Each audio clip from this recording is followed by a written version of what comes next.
Imaginemos esta escena, una que lamentablemente se repite todos los días. Una persona desesperada, quizá con la salud quebrada o la familia desmoronándose, llega a una casa religiosa buscando un último rayo de esperanza. Y es una situación de vulnerabilidad extrema, claro. Exacto.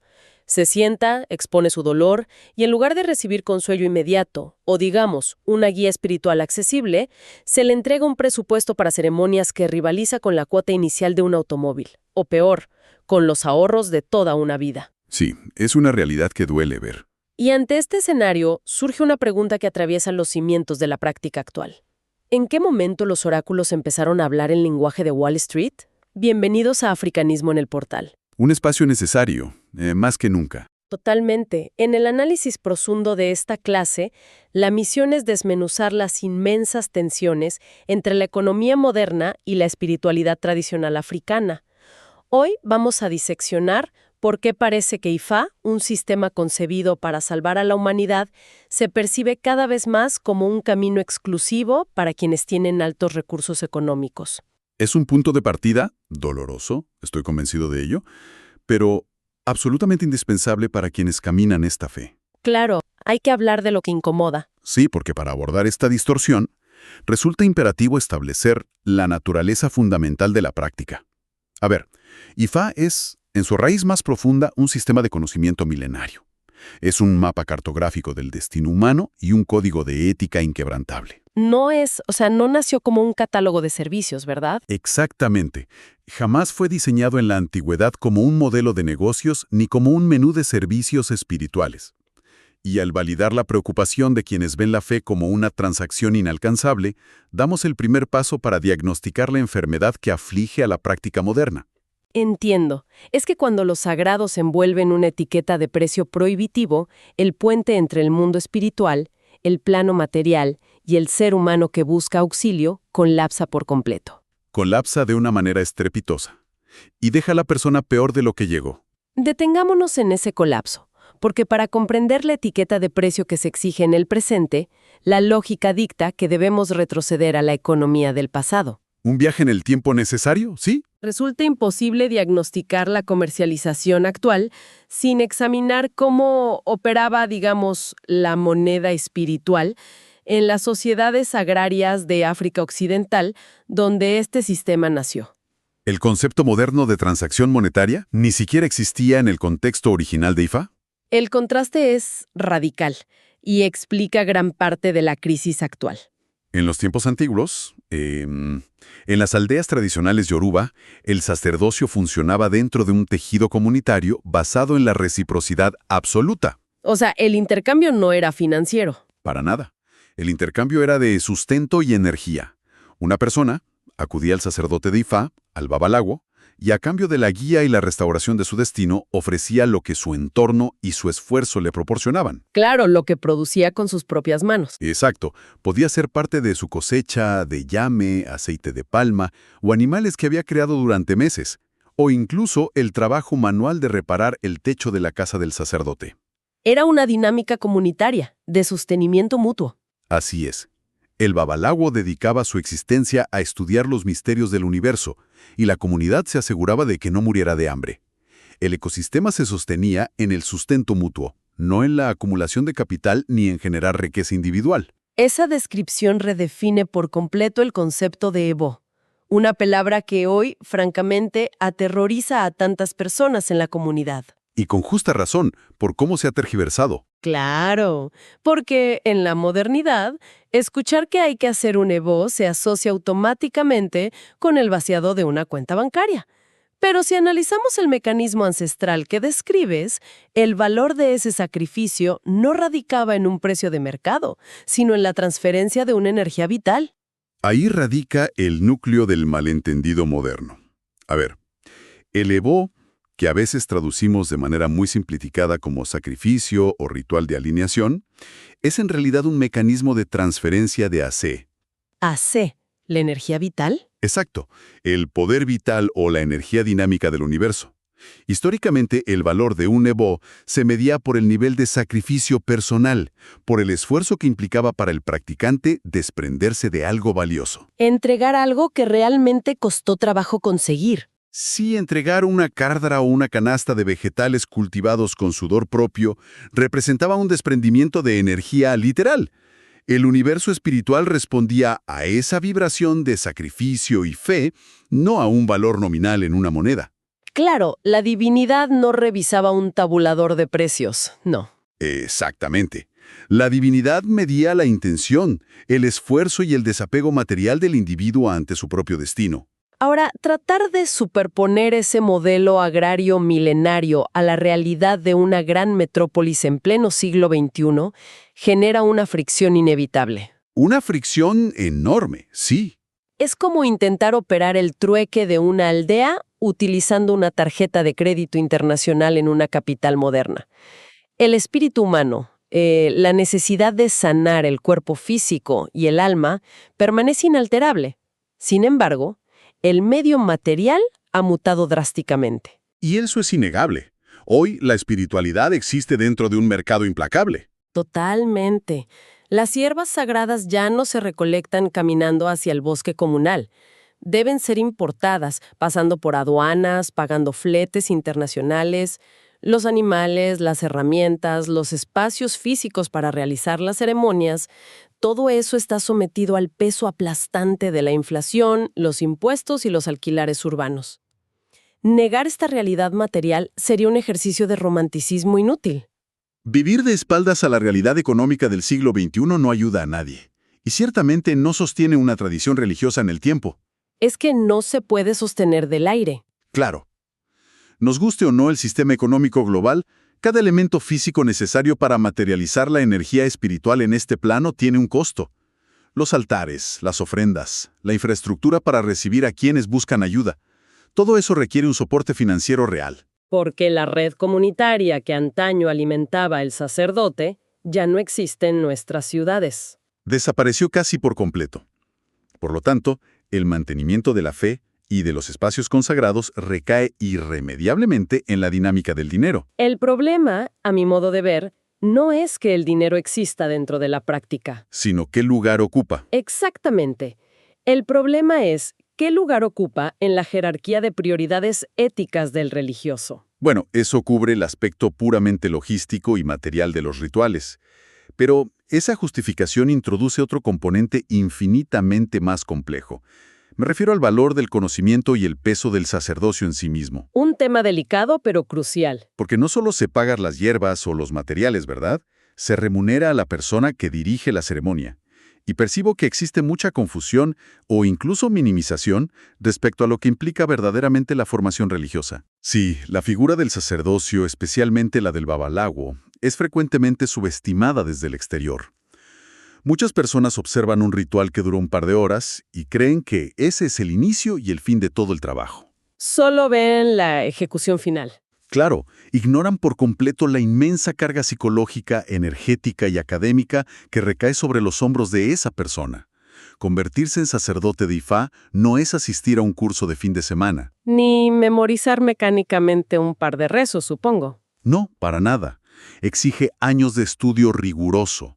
Implica memorizar inmensos volúmenes del corpus literario de Ifá, conocido como Odú. Comprender las leyes de la física y la energía espiritual, la psicología del comportamiento humano y, por supuesto, los misterios intrincados del destino. Y está también el aspecto ético del sacerdocio, ¿no? Fundamental.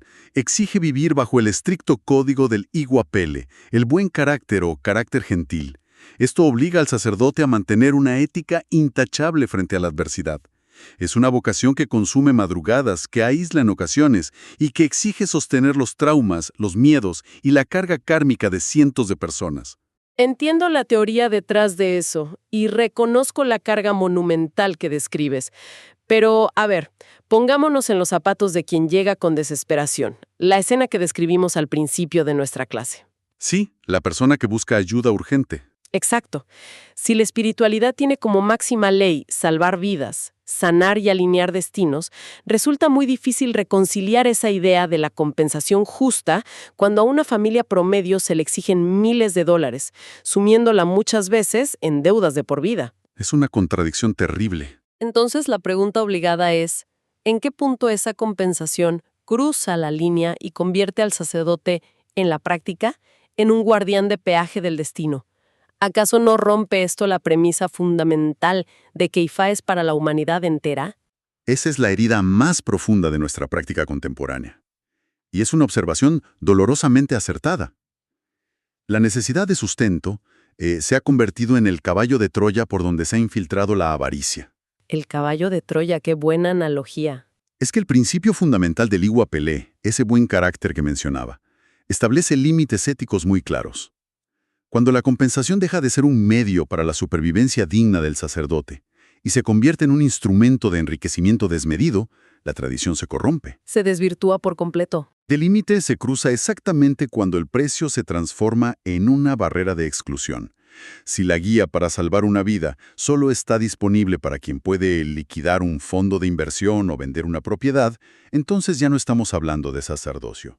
¿De qué estamos hablando entonces? Estamos hablando de un negocio de lujo que utiliza las deidades como logotipos corporativos, ni más ni menos. Ese concepto del negocio de lujo nos obliga a examinar el fenómeno de la globalización de la fe.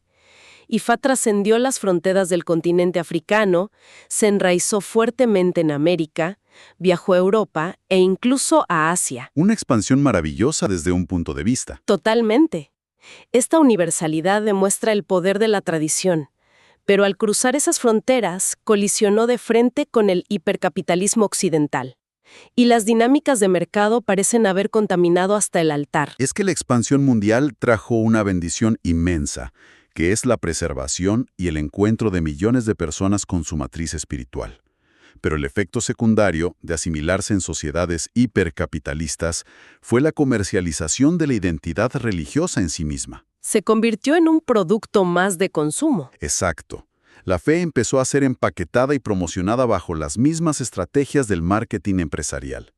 En ciertos sectores, las iniciaciones comenzaron a ofrecerse como, digamos, servicios premium. Creando una especie de estratificación social dentro de la fe. Sí, creando una estratificación donde la ceremonia es vista casi como un retiro espiritual de lujo que otorga un estatus social dentro de la comunidad. Esta desviación elitista es la verdadera creadora de la percepción generalizada de que la religión ancestral africana es un club privado para élites económicas. Y alimentando esa maquinaria del estatus, emerge el peligro más letal que reportan los practicantes sinceros.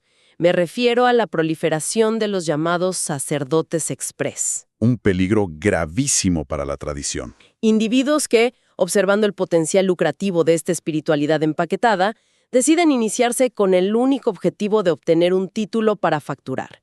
Evaden deliberadamente el rigor, los años de formación, las noches de estudio y la humildad indispensable. Buscan el atajo hacia el prestigio y el dinero. Exacto. Saltan directamente de la iniciación al cobro, operando sin la más mínima comprensión de las fuerzas que intentan manipular. El fenómeno del sacerdocio express es equivalente a otorgarle el bisturí de un cirujano a alguien que solo ha visto un tutorial de 10 minutos en video. ¡Qué peligro!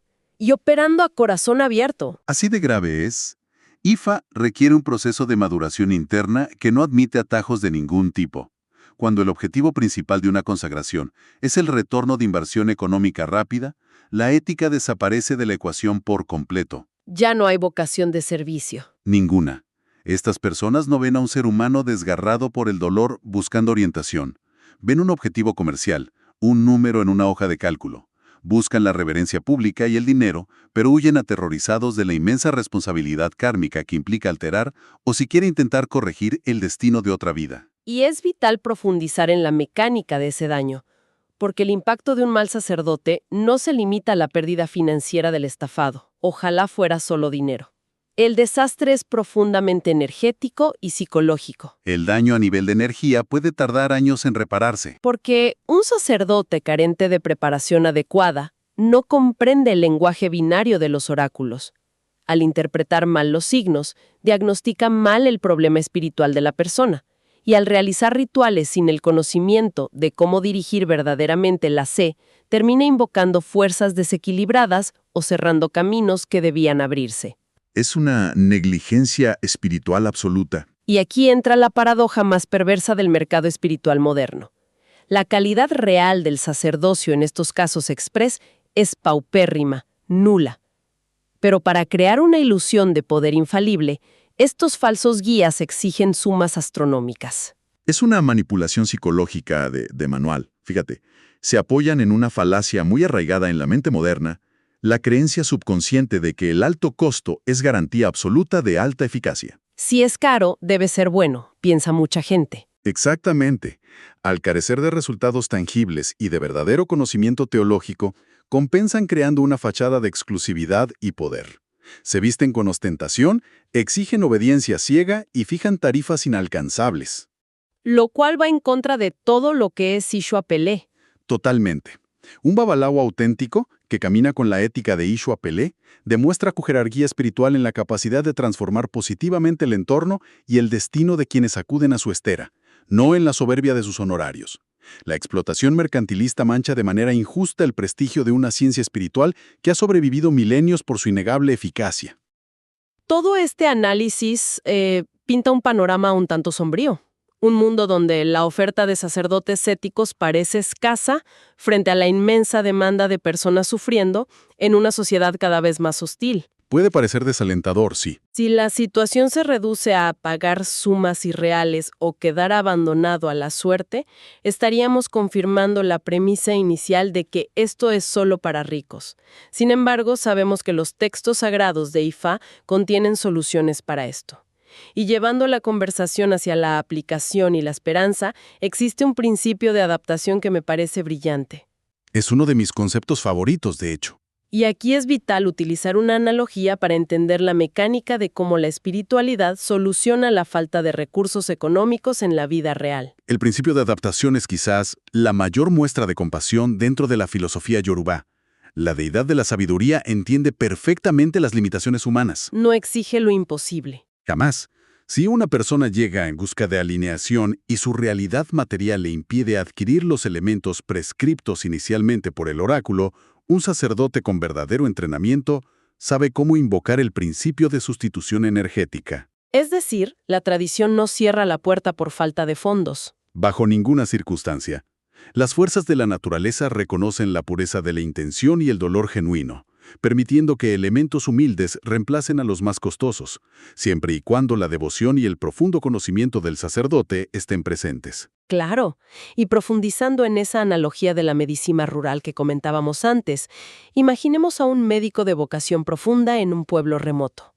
Llega un paciente muy grave, pero el doctor sabe que esta persona jamás podrá comprar el medicamento de marca importado que cueste una fortuna. Es una situación muy real. Y el buen médico no deja morir al paciente por eso. Sabe, por su intenso estudio previo, que el principio activo químico que salva la vida también está presente en un medicamento genérico, mucho más económico. Lo receta y salva la vida. Una comparación muy precisa. De la misma manera, un verdadero babalawo entiende cuál es el principio activo espiritual, es decir, el Ashe o la energía requerida por el Evo.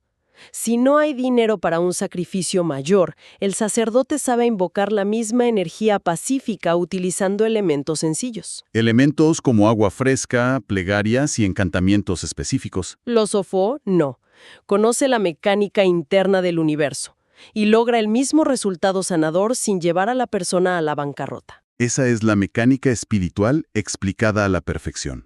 El conocimiento profundo de las palabras de poder, los Ofo, junto con la intención pura, pueden activar el hace de un simple vaso de agua o una hoja humilde, otorgándoles el mismo poder de transformación que tendría el ritual más elaborado y costoso. El poder de la palabra y el conocimiento. Exacto.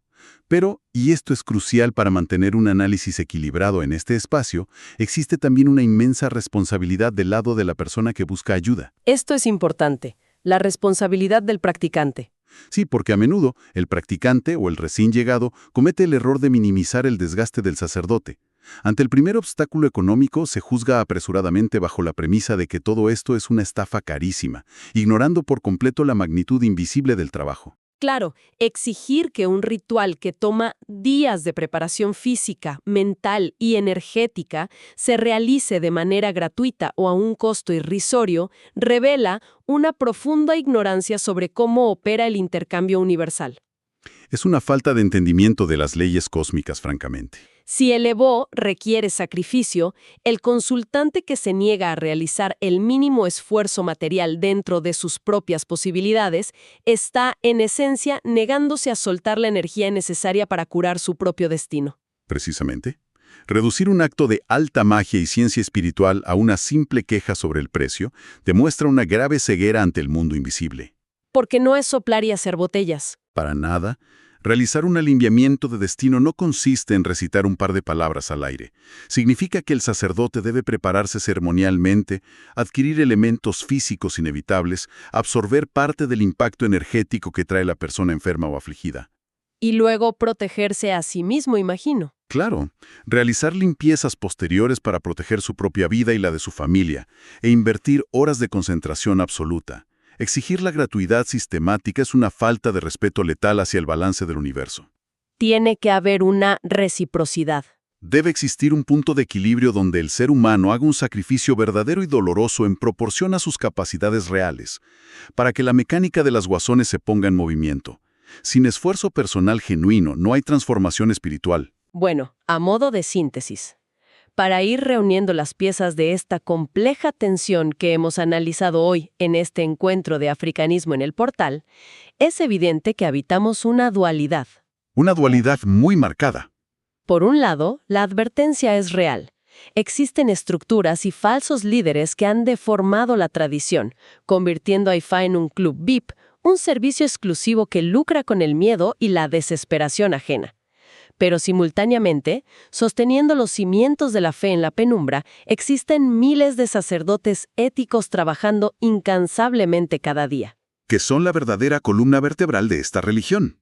Así es, sacerdotes que aplican la adaptación, que utilizan la medicina genérica del espíritu, ayudando a alinear destinos sin importar en lo absoluto la situación financiera de quien toca a sus puertas. Es reconfortante saber que aún prevalece esa vocación. El desafío titánico de la actualidad es reconstruir ese puente de respeto mutuo, un espacio donde el ser humano afligido jamás sea extorsionado, y donde la inmensa sabiduría y el desgaste vital del sacerdote jamás sean menospreciados ni dados por sentados. Ese puente de respeto del que hablas es la manifestación viva del Iwa Pelé en la sociedad moderna. Una ética en acción. ¿Sí? Y como reflexión para concluir el análisis de las mecánicas que hemos explorado hoy, quiero dejar algo muy claro. IFA no es, bajo ninguna circunstancia, propiedad exclusiva de los magnates, ni tampoco es un monopolio de la pobreza. Es el gran manual de instrucciones para la maquinaria del destino humano. Un manual para todos. Así es. Y las leyes inmutables del destino no auditan cuentas de inversión bancaria ni reconocen marcas de ropa de diseñador. El conocimiento ancestral permanece puro e inalterable en su esencia cósmica. Somos nosotros los que lo complicamos todo. Exactamente. Somos los seres humanos, con nuestras flaquezas materiales, ambiciones desmedidas y carencias éticas, quienes intentamos forzar al universo a encajar en nuestras hojas de balance financiero. Aquel que busca con honestidad genuina, disciplina inquebrantable y el corazón alineado, siempre encontrará la solución que el destino le tiene reservada. Ese es el verdadero núcleo de la enseñanza.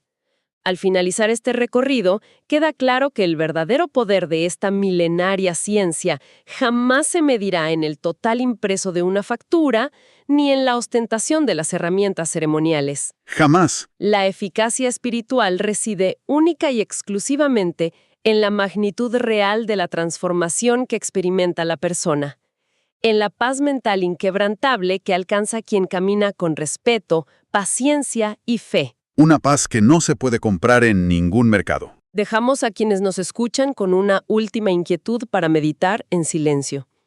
Si mañana el sistema financiero global colapsara y el dinero desapareciera por completo de la faz de la Tierra, ¿qué tendría para ofrecerle el ser humano al inmenso universo a cambio de mantener su paz espiritual? Una pregunta para reflexionar profundamente. Para quienes deseen seguir profundizando en estas mecánicas, estudiando con la seriedad que la tradición exige y comprendiendo estas raíces lejos del ruido comercial, la invitación permanente es a visitar portalafricanista.com.ar. Es un archivo invaluable para construir bases firmes. Y en esa misma línea de mantener el aprendizaje vivo, es imperativo recordar que el conocimiento espiritual no es un título que se cuelgue en la pared. Es un lente a través del cual se observa y se interactúa con la vida diaria. Totalmente de acuerdo. Para mantener esa conexión vibrante con los conceptos, las enseñanzas y la ética tradicional en la cotidianidad, invitamos a todos a descargar y acompañarse con la aplicación Orishas FM. La sabiduría requiere constancia diaria. Ha sido un análisis intenso, pero absolutamente indispensable para la salud de la práctica. Gracias por el tiempo, la disposición al análisis crítico y por mantener viva la curiosidad espiritual. Gracias a ti por generar este espacio de diálogo tan necesario. Cerramos la clase de hoy en Africanismo en el Portal. Que el equilibrio y el buen carácter guíen los pasos de todos. Hasta el próximo análisis profundo.